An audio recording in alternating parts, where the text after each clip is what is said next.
Tema câncer de cabeça e pescoço é um tema ainda desconhecido da população. A população pensa: o que que é um câncer da cabeça e pescoço? O que que é um cirurgião de cabeça e pescoço? Ele inclui principalmente os mais comuns, que são o câncer da boca, o câncer da laringe, o câncer da orofaringe, que é a região da amígdala. Aí depois tem os tumores que pegam glândulas salivares, tireoide, pode ser uma doença benigna ou maligna, os cistos congênitos do pescoço. Quando a gente fala tumor, é uma definição que engloba câncer ou doença benigna. Tem os bostos da tireoide, que são doenças benignas, são bem mais comuns, mais frequentes do que o da tireoide, por exemplo. E ainda assim tem os tumores que pegam a região da órbita, a região da maxila, dos seios da face, a região da cavidade nasal, tudo isso são doenças e tumores abordados pelo cirurgião de cabeça e pescoço ou pelo cirurgião oncológico que tem a formação nessa área. Os tumores da cabeça e pescoço mais comuns são o câncer da boca. A gente tem as campanhas de prevenção do câncer da boca aqui no Paraná já há muito tempo, né, que é liderada pelo Dr. Laurindo Sassi, que é cirurgião bucomaxilofacial e dentista. O dentista é um profissional bastante importante nessa fase de abordagem precoce, diagnóstico precoce do câncer da boca, porque às vezes o paciente está com uma ferida na boca. Ele vai procurar o dentista, e se o dentista não está alerta àquela situação, passa desapercebido. Como é que se manifesta o câncer da cabeça e pescoço? A gente sabe que o principal fator de risco para câncer da cabeça e pescoço, para uma doença maligna, é o cigarro, o tabagismo e o etilismo. A recomendação atual, já há anos, da Sociedade Americana de Oncologia é não beba. Antes era beba com moderação, porque a gente sabe que não existe nível seguro do álcool. O álcool ele é mais prejudicial ainda em alguns grupos, como as mulheres, que estão mais expostas aos efeitos nocivos do álcool pós-menopausa, causando inúmeros tumores, câncer da mama, por exemplo, né? Mas aqui no câncer da cabeça e pescoço, qualquer nível de álcool ele já é um fator de risco para tumor. E o cigarro da mesma forma, não existe uma forma segura de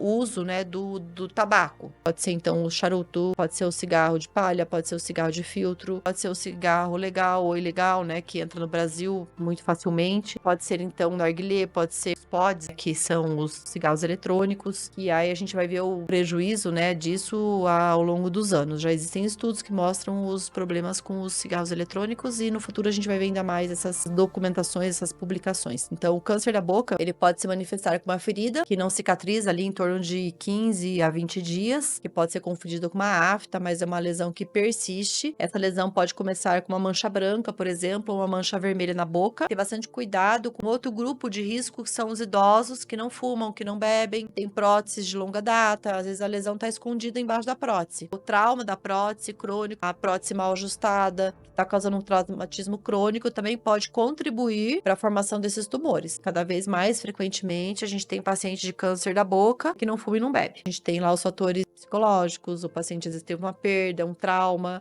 recente ou mais antigo, né? Muitas vezes a gente tem histórias assim de perdas de filho, de familiares, ou então coisas assim muito trágicas que acontecem que o paciente não absorveu aquela informação, e aquilo pode contribuir para a formação de câncer. A gente sabe que o estresse crônico causa câncer, já está documentado na literatura como que isso funciona, qual que é a fisiologia do estresse na formação de câncer. Então a gente pode resumir que é o tabaco, o álcool, estresse crônico, essas próteses mal ajustadas, né, em pessoas de mais idade, o líquen plano, a gente tem já documentado casos de líquen plano, que também é uma doença que a nossa medicina conhece muito pouco, aí a gente vai ter que partir para uma abordagem, assim, de conhecer melhor aquele paciente, de onde que ele veio, qual que é a história de vida, fazer uma anamnese lá desde quando nasceu, na infância, tudo que aconteceu para tentar encontrar uma possível causa dessa doença, que é pouco conhecida na nossa medicina de estudo científico. Mas o líquen plano também é um paciente que a gente deve ter uma atenção maior para ele. Os pacientes com algumas doenças, por exemplo, anemia de Fanconi, é uma doença que aqui no nosso meio a gente tem bastante paciente, porque o Hospital de Clínicas, por exemplo, é um hospital de referência para transplante de medula óssea, assim como outros hospitais aqui em Curitiba. E aí os pacientes migram para o nosso estado em busca do tratamento. E aí ele se cura muitas vezes da doença que causou o transtorno que levou ao transplante de medula, e ele vai ter câncer da boca. Então essa população ela tem 50 vezes mais chance de ter câncer da boca. Pacientes com anemia de Fanconi. E muitas vezes ele nem sabe que tem anemia de Fanconi, né? Ele fez o diagnóstico por um câncer da boca. Então geralmente são pessoas de baixa estatura, pessoas pequenas, mas nem sempre tem um fenótipo, um estereótipo em comum. É só para citar que existem doenças que também causam câncer da boca. E um outro fator de risco para câncer de cabeça e pescoço, não tanto para câncer da boca, mas para câncer da amígdala, é o vírus do HPV, que é o papiloma vírus humano, né? Que é o causador do câncer de colo do útero. E esse mesmo vírus, principalmente subtipo subtipo 16 de 18 pode causar câncer da orofaringe. Então, aquelas pessoas que têm uma amígdala mais fenestrada, com aqueles buraquinhos na amígdala, tem o cásium, aquele acúmulo de secreção crônica, come, forma resíduo, aquilo tem um pouco de bactéria e tem vários outros componentes ali que causam formação desse tecido que se chama cásium. Esse tecido pode estar alterado por esse cásium ou não, mas essas cavitações são reservatórios do vírus HPV. Ou pode ser uma pessoa que tem uma amígdala que não tem essas fenestrações, esses buraquinhos, que é causado por infecção crônica antiga. Essas pessoas também podem ter o HPV como reservatório ali, pode ter ficado a vida inteira e uma hora ele vai ficar ativado. A gente sabe que o HPV, o vírus do papiloma humano, a pessoa elimina esse vírus 90% das vezes. Então pode ser que eu tive contato, você teve contato e você já eliminou esse vírus. Nem sempre você vai ter câncer ou uma doença benigna. Existem tipos de HPV, subtipos que causam doenças benignas. Por exemplo, papiloma, aquelas verruguinhas que pode acontecer em qualquer parte do corpo, na região genital ou na boca, no céu da boca ou na língua, qualquer região de mucosa. Essas verruguinhas são doenças causadas pelo vírus do papiloma, mas o subtipo benigno. E o maligno, então, é o subtipo 16 e 18, principalmente, né? Existem cepas ainda pouco conhecidas. E aí a gente vai ter, então, esses tumores que são bem comuns no nosso meio. Então, a pessoa nunca fumou, nunca bebeu em excesso, mas vai ter o câncer da orofaringe ou da laringe, também, que pode ser causado pelo HPV. Então, fica aqui já uma ressalva para que a gente tenha essa informação, para que você que tenha filho ou conhecido, que procure, então, fazer a vacinação do vírus HPV. Existe hoje a Gardasil 9, que é a vacina mais avançada para pegar uma cepa maior de subtipos do HPV. Já está disponível uma outro tipo, a Gardasil 7, né, que é um pouco inferior, mas está disponível no Sistema Único de Saúde, gratuita para uma determinada faixa etária. Então, os pré-adolescentes e adolescentes devem ser vacinados. E o público em geral também deve ser vacinado, né? A gente sabe que cada vez mais se tem o conhecimento de que a vacina funciona para a faixa etária mais estendida. Esses tumores, quanto mais precoce a gente diagnosticar, melhor, né? Então, as campanhas de prevenção e o alerta da população servem para isso. O paciente com uma doença precoce da boca, vai ser removido o tecido com nenhuma sequela. O paciente vai perder uma mucosa, um tecido, vai ser removido cirurgicamente, por exemplo, e o paciente está curado. Agora, um paciente que tem uma doença mais avançada, muitas vezes ele precisa de cirurgias extensas, ou então precisa de radioquimioterapia, ou precisa de cirurgia, radioquimioterapia, então ele vai ter muito mais dificuldade na sua reabilitação. Então, começa que o diagnóstico precoce é fundamental. Como que a pessoa pode perceber que está com câncer na região da cabeça e pescoço? Ela pode perceber uma afta que não cicatriza, uma ferida, pode perceber uma mancha branca ou vermelha na boca, uma verruga na boca,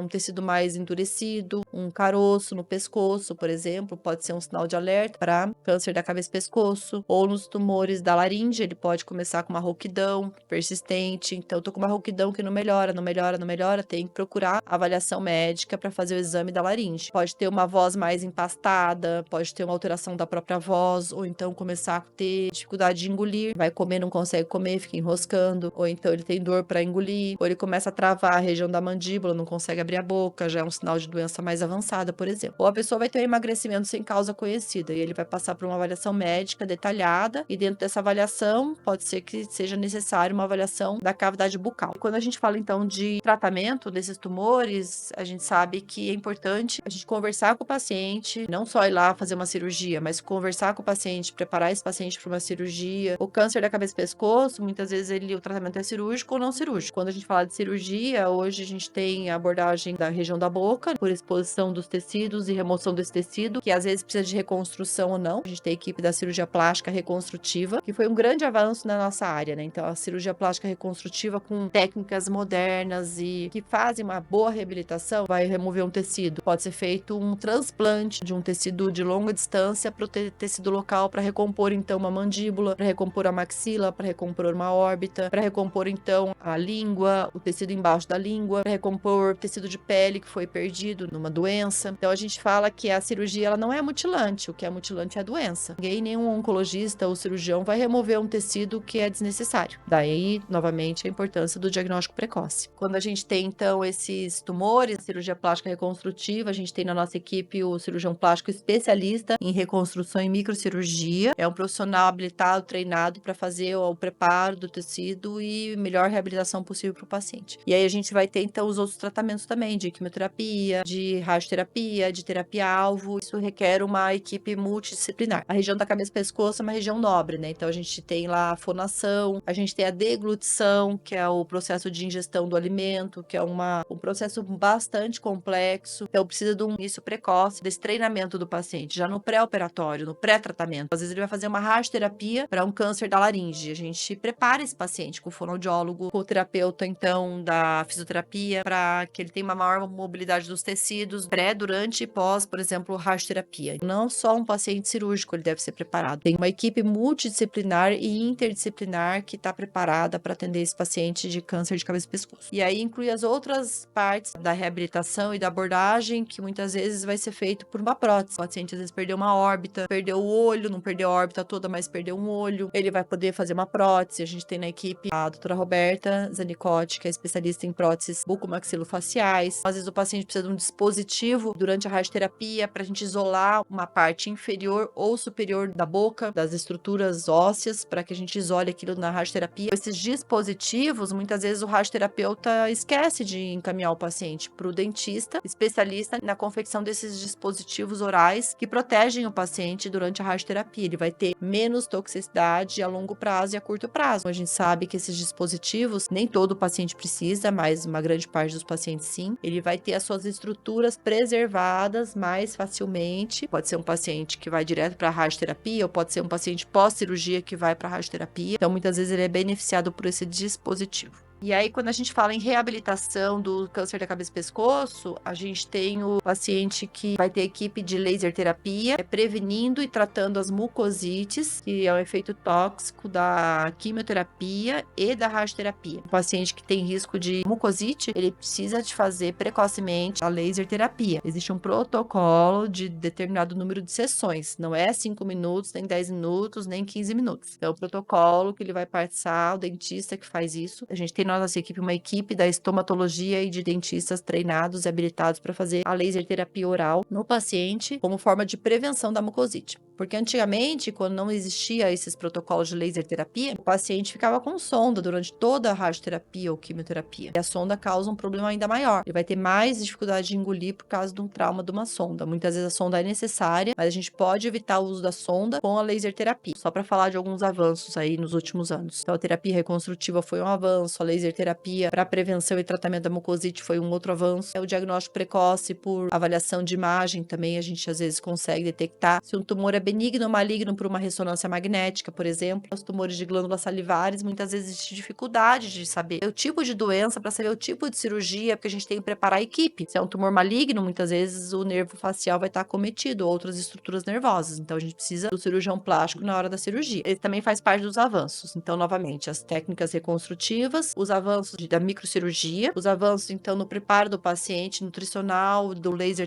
terapia, fisioterápico, os avanços das novas drogas, da quimioterapia, da imunoterapia, das terapias-alvos também. Tem esses protocolos de abordagem diferenciada. Hoje em dia, por exemplo, um paciente tem um câncer de amígdala, que é por HPV, muitas vezes. A maior parte das vezes é por HPV, nem sempre é por tabaco e álcool. É um paciente que a gente vai abordar de forma individualizada. O tratamento nem sempre é quimioterapia e radioterapia. O paciente pode fazer quimioterapia e cirurgia, ou ele pode fazer só a cirurgia. A gente busca sempre redução de efeito colateral. Sempre que a gente fala de tratamento de câncer, a gente tem que buscar o melhor tratamento, evitar terapias excessivas, doses excessivas de tratamento, porque o paciente vai ter sequela da doença e do tratamento. A gente tem que reduzir ao máximo os efeitos colaterais. Em resumo, o câncer da cabeça e pescoço é uma doença muito comum no nosso meio. Chega a ser o quinto tumor mais comum quando a gente fala de câncer da boca, que é o câncer mais comum da cabeça e pescoço. Esses tumores, a gente tem que ter o diagnóstico mais precoce possível. A Sociedade de Cabeça e Pescoço já há anos vem desenvolvendo as campanhas do Julho Verde, que é a campanha de prevenção e conscientização do câncer da boca e da cabeça e pescoço. A gente tem que lembrar então do diagnóstico precoce. Os tratamentos eles são eficazes. O paciente vai ter redução de sequela o máximo possível. A gente otimiza a redução dessas sequelas com um bom planejamento de tratamento, um bom preparo de equipe do paciente para que ele tenha uma melhor possibilidade de cura, de reabilitação com menos sequelas. É isso que a gente busca.